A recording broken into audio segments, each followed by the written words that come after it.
Good morning. Welcome to Connect Daily Bread. We recognize man does not live on bread alone, but on every word that comes from the mouth of God. Today's reading is in Second Corinthians chapter 4.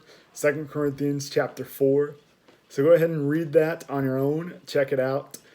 And I'll just share a few thoughts.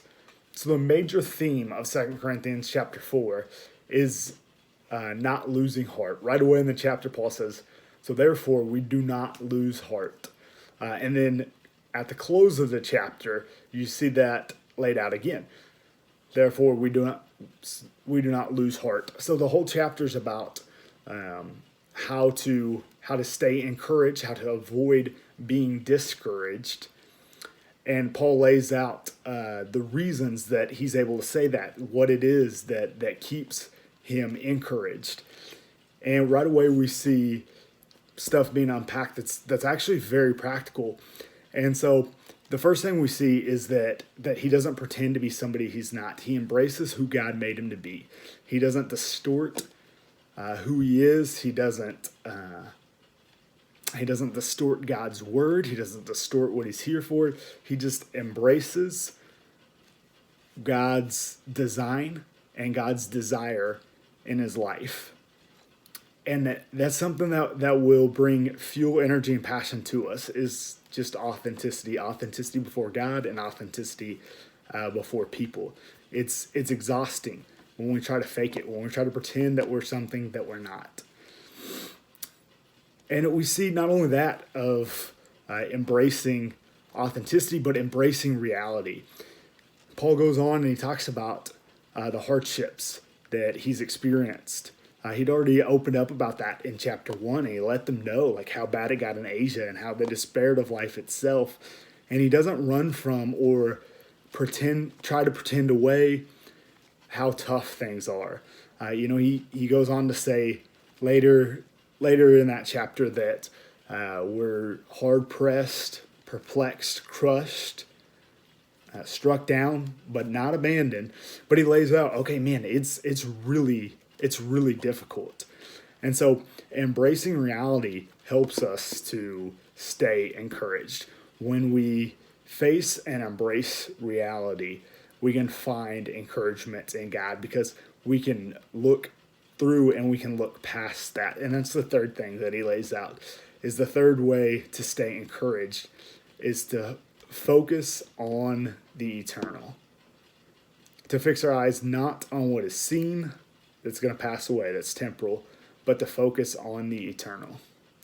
So what does that mean, to focus on the eternal? Well, what is going to last forever? And the only things that are going to last forever are God and people.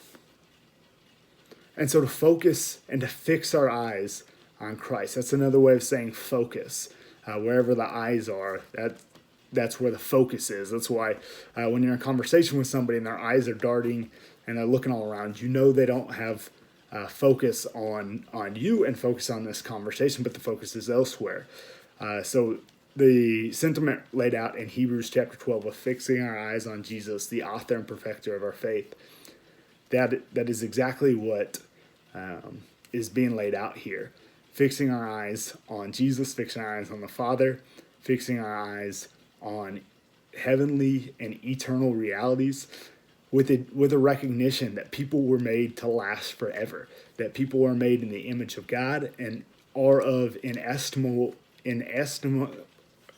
big word. They're incredibly valuable to God. He loves them so much. He'd give anything. He gave his son so that mankind could come back to him. And the reality that mankind was made to last forever, and that's either going to be really good or better than our greatest dream in heaven with God, or worse than anyone's worst nightmare or horror movie in hell and separation from God. And so that not only encourages when we have our eyes fixed on the eternal, on God and people, and loving God and loving people and fulfilling the Great Commission, being about the Father's business, it really motivates and clarifies priorities. That's just a principle that you see laid out over and over in in books and in writings and in speeches about effectiveness in any endeavor, that there is a understanding of priorities, of keeping first things first. And so as disciples with awareness of that which is eternal, the first things to value and the first things to invest in are a relationship with God and a relationship with people. And so that would be my encouragement to us today, is to, as we get to come together to worship, to get our focus back on God, to get our focus back on loving one another and loving the world, loving those on our campuses and in our lives who don't yet know Christ. And that's one of the really cool things that takes place when we get together for Sunday morning worship.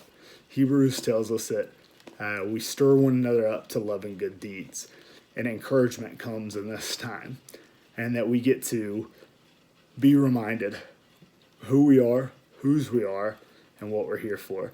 So I look forward to worshiping with you guys today. I'll see you shortly. Love you.